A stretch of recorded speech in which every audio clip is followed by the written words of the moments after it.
Hey, what is going on, everybody? Welcome back to the channel and welcome back to the vlog. Hope everyone is having a fantastic day. This is probably one of the highlights of this channel over the last 3 years, that today we are doing a walk around review of a 2023 Lamborghini Huracan Technica. I'm not a YouTube reviewer. I'm barely a YouTuber to begin with, but this channel has done really well. Some amazing people have chosen to subscribe to the channel, support the channel. And if you want to help support my initiative to try to grow this channel on this platform, definitely consider hitting the subscribe button. It's free, it doesn't cost you anything, but it helps make this channel seem a little bit bigger so I can rightfully carry the weight of bringing a car such as this onto the channel.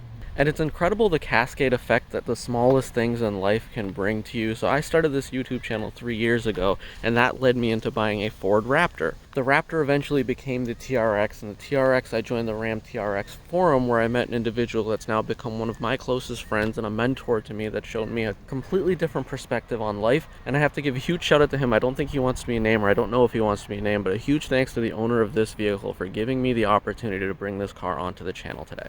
And as mentioned, I'm not a YouTube reviewer, so I'm just kind of doing an amateur walk around with this car. The Straight Pipes have done a more formal review of this car, but today I wanted to compare it coming hot off the heels of driving a C8 Z06, and as a Corvette enthusiast with a Corvette YouTube channel, kind of show the highlights of how this truly is a bona fide and undisputed supercar. And now, having driven this car for a couple hundred miles, go over what some of the truly amazing things about driving a Lamborghini Huracan and a Technica, the ultimate variant, I think, of the Lamborghini Huracan platform, is. So doing a quick walk around, this is kind of the best of both worlds of the Huracan Evo rear-wheel drive and the Huracan STO, but it takes in some of the styling cues from some of the hypercars in Lamborghini's lineup, particularly the Lamborghini Sian.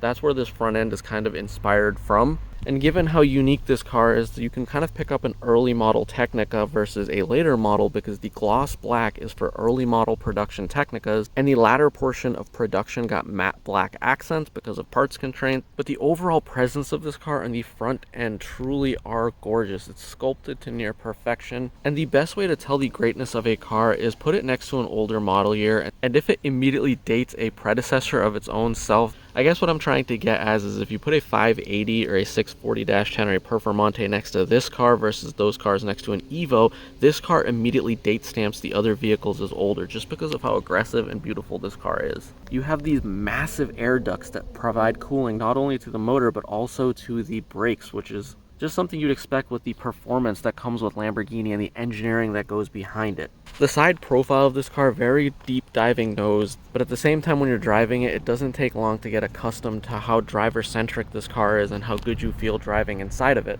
Coming along the side, a continuation of the aggressiveness of this car with these massive wheels and these massive brakes and these massive calipers. Again, everything for this car has a form function, and this car stops on a dime. This is my first experience with ceramic brakes, and I have to say that the lack of brake dust from ceramic brakes over a long period of driving, now a couple hundred miles of drive time with this car, it's insane. And I think I have to go back and change my C8 Z06 build to have ceramic brakes, because I think it's a must-have option for a performance sports car. And all this talk, but I haven't even talked about how gorgeous this blue color is. It's kind of like a darkish blue, really draws the attention with the yellow accent. So this is a very beautifully spec'd car with a lot of thought going into this build. And the big thing with the Huracan Technica is the differences that they've made to the rear end. This car is way more aggressive. I think the hatch layout for this car is just perfect. The amount of carbon fiber and the attention to detail to this carbon fiber is really, really special.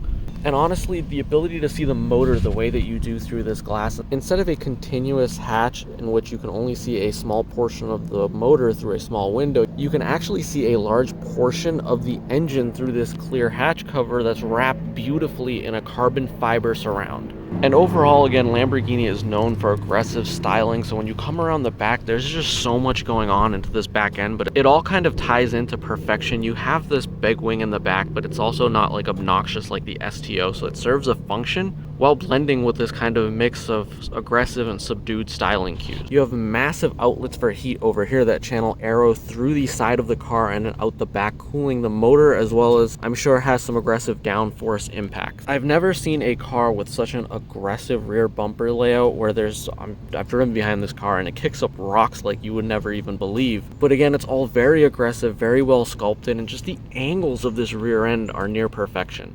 And I have to say, since Huracan went with the center exit kind of shotgun style exhaust tips, I do think that the Technica pulls it off really, really well. The Evo did as well prior to this generation. But just overall, a really good looking car. This car draws attention, this car draws a crowd.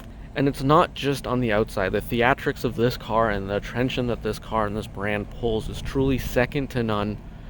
And that carries over to the beautiful interior. Immediately when you open the door, you are greeted with a whole plethora of high-end materials from Alcantara line sprayed on the entirety of the door panel, mixed with a continuation on this particular build with the yellow contrast stitching, the yellow insert, and a Huracan door sill right before you even enter. This is just a lot of high-end material that you then continue when you enter into the vehicle. Moving into the inside, you have a black and yellow two-tone color theme on the inside. I love the yellow on the bottom of the panels. I'm not a huge fan. I like that being black personally, but on this car, it does work perfectly.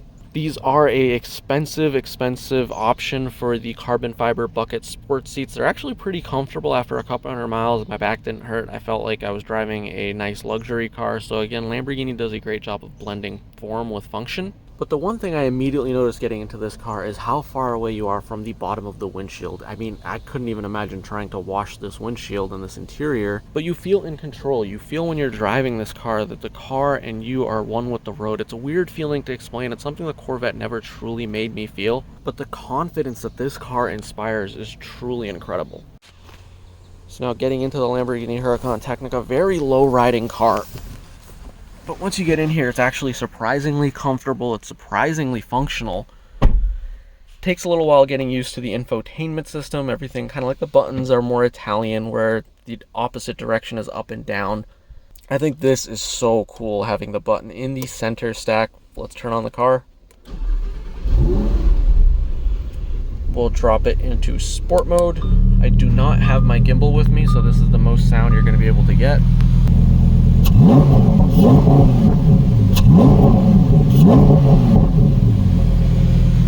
That's the most I'll be able to rev it. Obviously the engine is cold, and so the red line's much shorter. It peaks out at 8,500 RPMs, but the peak power comes at about 6,500 RPMs in terms of maximum torque. But just such a phenomenal interior, and the presence of this car inside and out really set it apart. I'm overall very impressed with this interior. I've sat in some McLaren interiors, and I have to say they're very claustrophobic and tight. This car gives you a tremendous amount of leg room. It gives you a tremendous amount of like side room. So if you're a large individual, these seats are truly very comfortable, and for amount of support they give you, I would say this is on par with the competition seat from Corvette, but you can fit a much wider frame on this car. And to put it in perspective, I can reach the other side of the C8 Corvette from the driver's seat. I'm about a foot short trying to get to the other side. So this car is very wide on the inside. It's very wide on the outside, which ultimately lends itself to giving you a very, very nice, subdued driving experience on long drives, making this car very practical.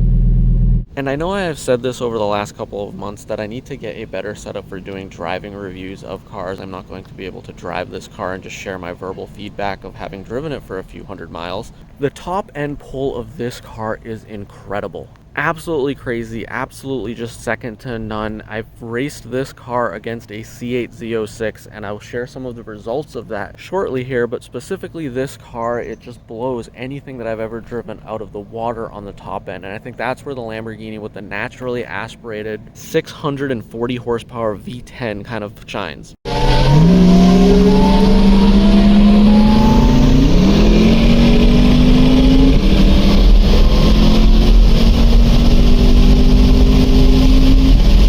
This car has the same power rating of the STO, but has some of the comfort and the features and the luxury and the street mannerisms of the Huracan Evo, which was why I think that the Technica is the best Huracan ever made. And if you're wondering what this car comes in at for a price, $292,000 is the MSRP of this particular build. They start much lower. They start in like the mid twos, but you can option it all the way up to, I believe, into the low to mid threes. So Lamborghini has a wide range of color combinations, colors, options that you can truly tailor this car to be a one of one in your own.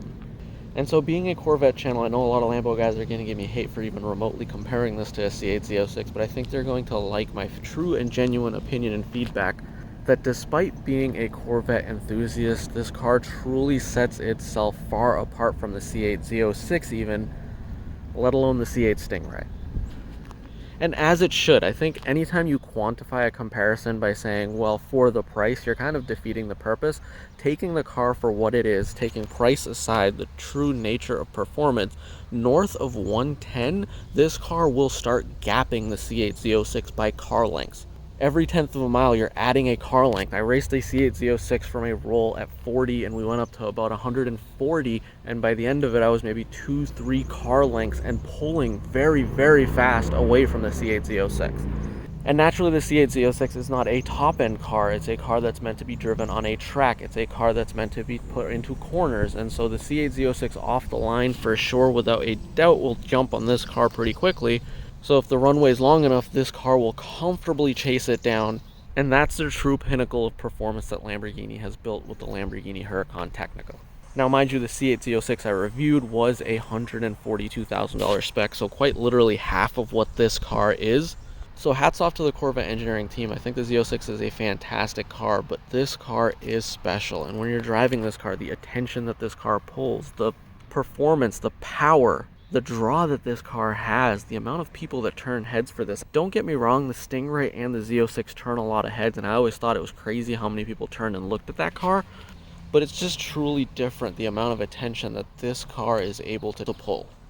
And so that's my initial impressions. I'm sure there's going to be a lot of shorts clips of this car on the YouTube channel, so definitely go ahead and hit the subscribe button. Follow me on Instagram. Check me out on my dinky Facebook page. I don't do a lot on Facebook. I don't like that platform, to be very honest with everybody.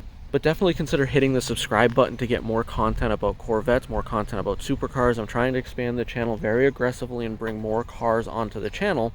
And the bigger this platform grows, the more I can do for a variation of cars. So that's all I have for today's video. Hopefully you enjoyed this video. If you did, make sure to give it a big old thumbs up. If you have not already, definitely go ahead and hit that subscribe button. And as always, if you enjoyed this video, do check out some of the other videos on the channel. And as always, until the very next video, I look forward to seeing all of you in the comment section below.